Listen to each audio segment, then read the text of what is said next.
த Lord. ஆண்டவருடைய நாமம் மகிமைப்படுவதாக. மீண்டும் ஒரு விசை உங்கள் யாவரையும் இந்த மார்னிங் டிவோஷன் வழியாக பார்க்கிறதில் மிகுந்த சந்தோஷம். 2 கேள்வியை அடிப்படையாக வைத்து ஒரு சில காரியங்களை நாம் கற்றுக்கொள்ள தொடங்கி இருக்கிறோம். குறிப்பாக தேவனுடைய பிரசன்னத்தை அனுபவிக்கும் போது, அவரை பின்தொடரும் போது, அவருடைய முகத்தை நாடும் போது நம்முடைய வாழ்க்கையில் என்ன நடக்கிறது என்பதை குறித்து நாம் கற்றுக்கொண்டு வருகிறோம். 3 காரியங்களை இதுவரைக்கும் தியானித்திருக்கிறோம். இது வரைக்கும் நீங்க பார்க்கல அப்படின்னா அந்த ப்ரீவியஸ் வீடியோஸை நீங்க வாட்ச் பண்ணுங்க. ஸோ 3ஆவதாக கடைசியாக நாம் கற்றுக்கொண்ட காரியம், தேவனுடைய பிரசன்னத்தை அனுபவிக்கும் போது நாம் உணர்வடைகிறோம். அந்த உணர்வடைதல் நம்மை அர்ப்பணித்தலுக்கு நேராக வழி நடத்துகிறது. Realisation and submission. தேவனுடைய மகிமைக்கு முன்பதாக, அவருடைய பிரசன்னத்திற்கு முன்பதாக we are undone, நான் ஒன்றும் இல்லை என்கிற உணர்வு எனக்கு கிடைக்கிறது. அந்த உணர்வு என்னை தேவனுடைய சித்தத்திற்கு, அவருடைய ஆசைக்கு, அவருடைய விருப்பத்திற்கு அர்ப்பணிக்க என்னை வழி நடத்துகிறது என்பதை குறித்து உங்களோடு பகிர்ந்து கொண்டேன்.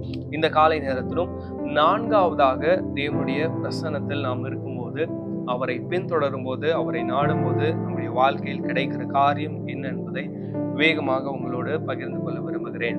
சங்கீதங்களின் புத்தகம் 16வது சங்கீதம் 11வது வசனத்தை நான் வாசிக்கிறேன். ஜீவ மார்க்கத்தை எனக்கு தெரியப்படுத்துவீர், உம்முடைய சமூகத்தில் பரிபூர்ண ஆனந்தமும் உம்முடைய வலது பாரிசத்தில் நித்திய பேரின்பமும் உண்டு. தேவனுடைய பிரசன்னத்தை அனுபவிக்கிற நபர்களுக்கு 4ஆவதாக தங்களுடைய வாழ்க்கையில் தேவன் அளிக்கிற ஒரு காரியம் என்னவென்றால் ஜாய், மகிழ்ச்சி. வசனம் தெளிவாக சொல்லுகிறது, அவருடைய சமூகத்தில், அவருடைய பிரசன்னத்தில் பரிபூரண ஆனந்தம் உண்டு. fullness of joy is in his presence. அவருடைய பிரசன்னத்தில் மட்டுமே இந்த நிறைவான சந்தோஷம், நிறைவான ஆனந்தம் நமக்கு கிடைக்கிறது. இந்த பரிபூர்ண மகிழ்ச்சி, இதற்கு கொடுக்கப்படுகிற வேற வார்த்தைகள் என்ன அப்படின்னா, பரிபூர்ண மகிழ்ச்சிக்கு இணையாக இருக்கிற வார்த்தைகள் முழுமையான சந்தோஷம், முழுமையான சந்தோஷம், சந்தோஷத்திலேயே முழுமை. அடுத்து பேரின்பம், பேரின்பம். அடுத்து நிறைவான மகிழ்ச்சி, அந்த நிறைவான மகிழ்ச்சி தான் ஃபுல்னஸ் ஆஃப் ஜாய் அப்படின்னு சொல்றோம். அப்போ இவை அனைத்தும் என்ன வார்த்தையை நம்ம வச்சுக்கிட்டாலும் அது முழுமையான சந்தோஷம், பேரின்பம், நிறைவான மகிழ்ச்சி, பரிபூர்ண மகிழ்ச்சி, நித்திய ஆனந்தம், நித்திய பேரின்பம், என்ன வார்த்தையை நம்ம வச்சுக்கிட்டாலும் இவை அனைத்தும் நமக்கு உலகத்தில் கிடைப்பதில்லை. மாறாக இவை அனைத்தும் தேவனுடைய பிரசன்னத்தில் மட்டுமே நமக்கு கிடைக்கும். இதைத்தான் வேதம் நமக்கு கற்றுக் கொடுக்கிறது. அப்போ இந்த உலகத்துல நமக்கு எந்த ஒரு சந்தோஷமும் இல்லையா அப்படின்னு கேட்டா இல்ல. உலக பிரகாரமான காரியங்களில் நாம் ஈடுபடும் போது, உலக பிரகாரமான செயல்களை நாம் செய்யும் போது நமக்கு சந்தோஷம் கிடைக்கிறது, கிடைக்கல அப்படின்னு நான் சொல்லல. ஆனா 3 காரியத்தை புரிந்து கொள்வதற்காக சொல்லுகிறேன்.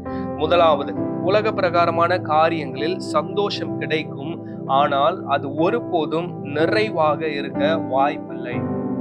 இந்த உலகம் தருகிற சந்தோஷம் அது ஒரு நாளும் நிறைவாக இருக்க வாய்ப்பில்லை. It is always incomplete.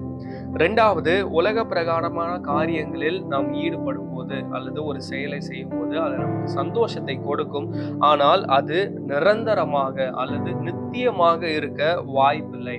It is temporary and it is not eternal.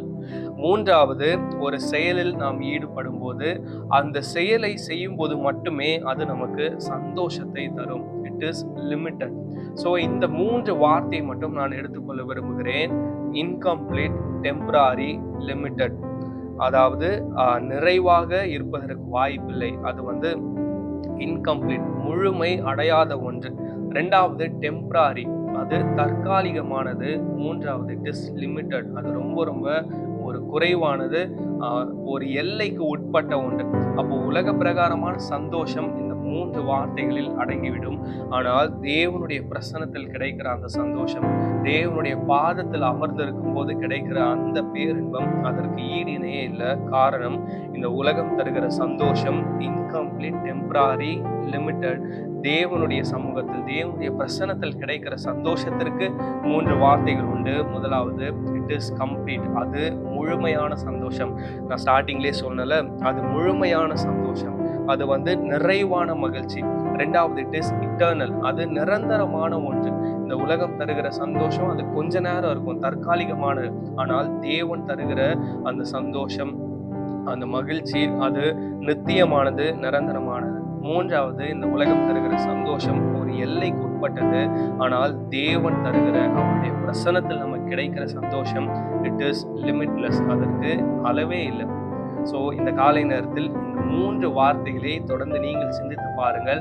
இந்த உலகத்தில் கிடைக்கிற சந்தோஷம் நமக்கு எப்பவுமே எப்படி இருக்கும் அப்படின்னா நிறைவில்லாததாக, குறைவானதாக தான் இருக்கும். அது நித்தியமாக இருப்பதற்கு வாய்ப்பே இல்லை. மூன்றாவது, அது ஒரு எல்லைக்கு உட்பட்டதாக இருக்கும். ஆனால் தேவனுடைய சமூகத்தில், அவருடைய வலது பாரிசத்தில், அவருடைய பிரசன்னத்தில் கிடைக்கிற சந்தோஷம் நமக்கு நிறைவானதாக இருக்கும், நித்தியமானதாக இருக்கும். அது லிமிட்லெஸ்ஸா இருக்கும். அதற்கு ஒரு எல்லையே இருக்காது. எனவே இந்த காரியங்களை குறித்து தொடர்ந்து தியானிக்க, அவருடைய பிரசன்னத்தை அனுபவிக்கிற நபர்களுக்கு, அவருடைய முகத்தை நாடுகிற நபர்களுக்கு, அவரை பின்தொடர்கிற நபர்களுக்கு 4வது கிடைக்கிற ஒரு காரியம் ஜாய். ஸோ இந்த ஃபுல்னஸ் ஆஃப் ஜாய், மகிழ்ச்சி எங்க கிடைக்கும் அப்படின்னா அவருடைய வசனத்தில் மட்டுமே கிடைக்கும். இந்த வசனத்தை, இந்த வார்த்தைகளை தொடர்ந்து தியானிகள். கர்த்தர் உங்களோடு பேசுவாராக. தேங்க்யூ. God bless you.